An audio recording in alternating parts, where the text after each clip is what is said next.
Jail के कमरे में गुप्त अंधेरा है। गब्बर खिड़की की लोहे की सलाखों को एक छोटी आरी के ब्लेड से काट रहा है। बिल्ला पसीना पोंछते हुए टेंशन में खड़ा है। भैया, इस आरी के ब्लेड से आप पिछले 10 दिन से सलाखें काट रहे हो, अभी तक कटी नहीं क्या? मेरे तो दिल की धड़कन बढ़ती जा रही है।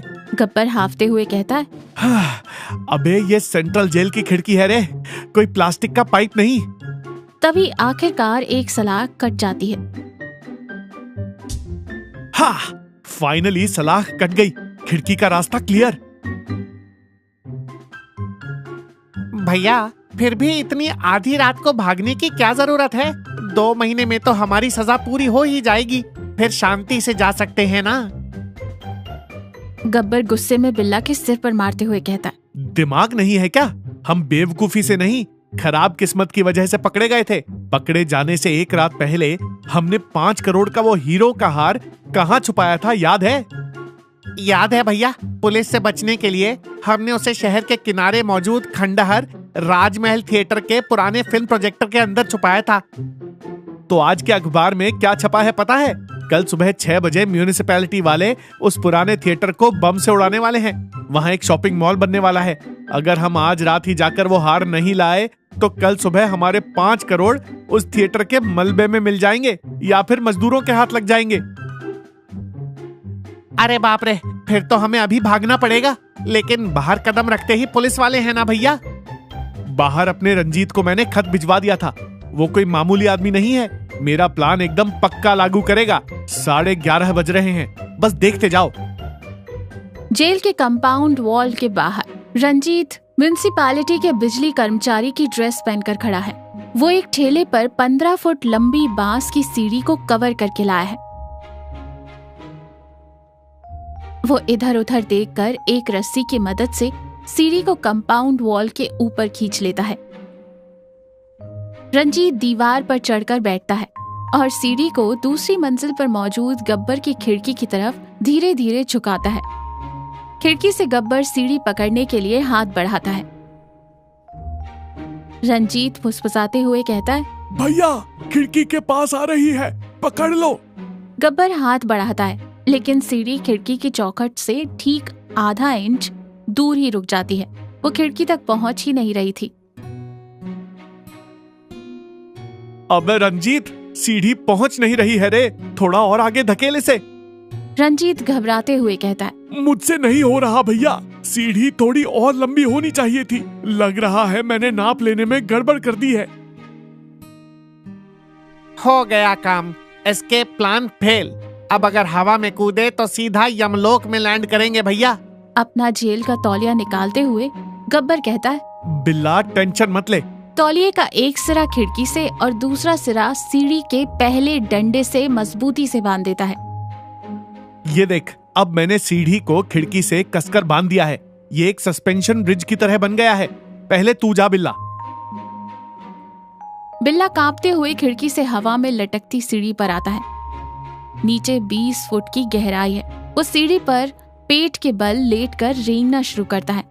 अचानक जेल के वॉच टावर पर लगी बड़ी सी सर्च लाइट गोल घूमने लगती है और उनकी तरफ आने लगती है। उसी वक्त नीचे कांस्टेबल चुलबुल बंदूक लिए पेट्रोलिंग करते हुए उसी तरफ आ रहा है। गब्बर फुसफुसाते हुए कहता है, अबे बिल्ला, सर्च लाइट आ रही है, फ्रीज हो जा, बिल्कुल मत हिलना।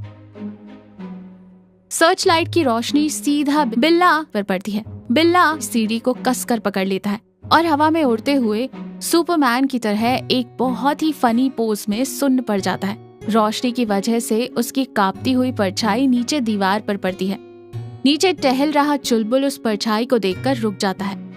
चुलबुल ऊपर देखते हुए कहता है, क्या है वो, हवा में क्या लटक रहा है? रंजीत दीवार के ऊपर से सब कुछ देख रहा होता है। वो तुरंत अपनी जेब से एक छोटा सा पत्थर निकालता है और दूर रखे कूड़े के डिब्बे पर फेंक मारता है। ठप की आवाज आती है। चुलबुल बंदूक उस तरफ घुमाकर कहता है, कौन है वहाँ? ये बिल्लियाँ भी चैन से ड्यूटी नहीं करने देती। वो उस तरफ चला जाता है और सर्च लाइट भी आगे बढ़ जाती है।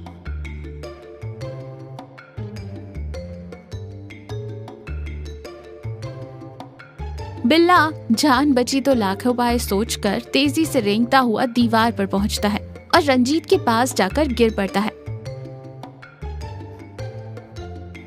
अब गब्बर की बारी है। वो किसी हॉलीवुड के हीरो की तरह फुल स्टाइल में सीढ़ियां चढ़ता है और आधी दूर तक रेंगता हुआ पहुंच जाता है। तभी सीढ़ी के बीच में खिड़की से बंधे तौलिए की एक गांठ धीरे धीरे खुलने लगती है।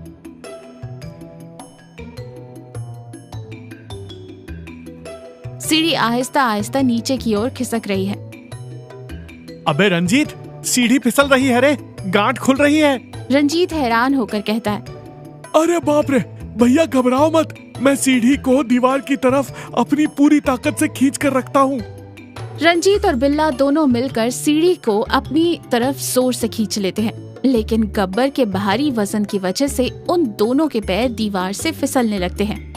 भैया, फिल्मी डायलॉग मारना बंद करो और जल्दी हाथ पैर मार के रेंगते हुए आओ, हमारे हाथ जवाब दे रहे हैं।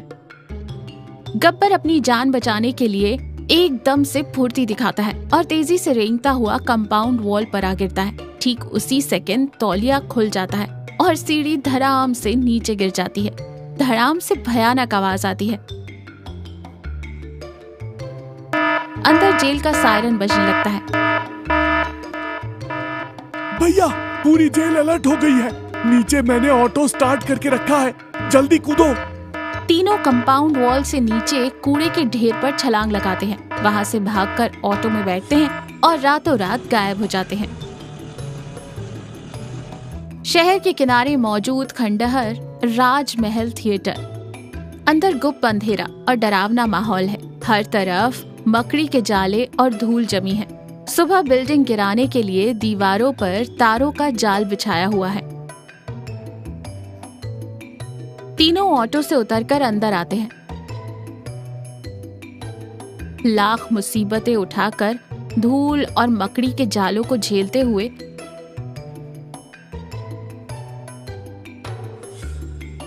वे अंदर मौजूद प्रोजेक्टर रूम में घुस जाते हैं।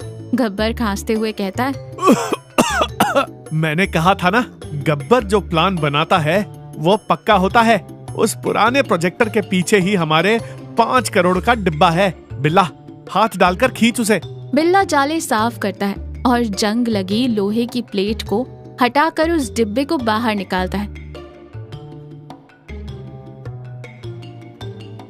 तीनों के चेहरे पर काली धूल जमी है और वो किसी भूत की तरह लग रहे हैं। गब्बर खुशी में झूमते हुए कहता है, बिल्ला, हमारी मेहनत का फल मिल गया रे। कल सुबह इस थिएटर के साथ साथ हमारी गरीबी भी दूर हो जाएगी। डिब्बा खोल रंजीत।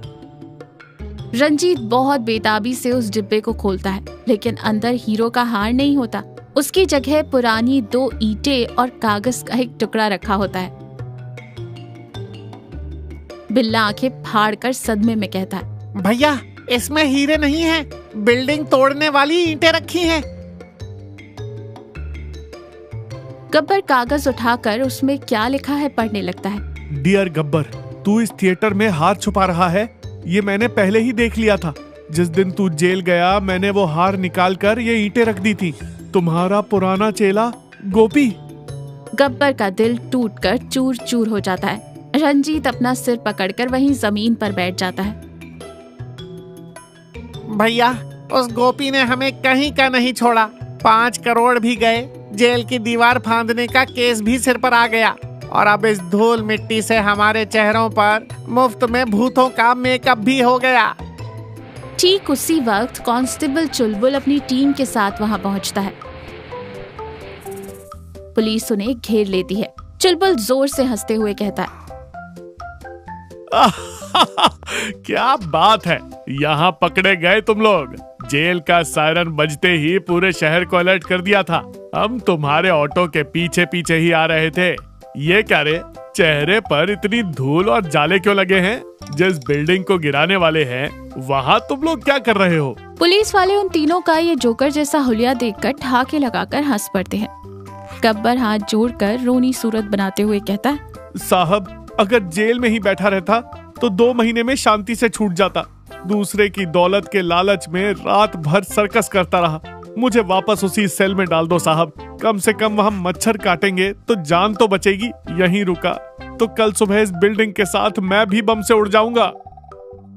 चुलबुल उन्हें हथकड़ियां पहनाकर जीप में बिठा लेता है। तो हमने क्या सीखा? शॉर्टकट से कमाया हुआ पैसा कभी टिकता नहीं है। बेईमानी के प्लान चाहे कितने भी पक्के हों, आखिर में वो हमें और भी बड़ी मुसीबत में डाल देते हैं। ईमानदारी और मेहनत की कमाई जो सुकून देती है, वो हेरा फेरी से कमाए हुए करोड़ों रुपए भी कभी नहीं दे सकते।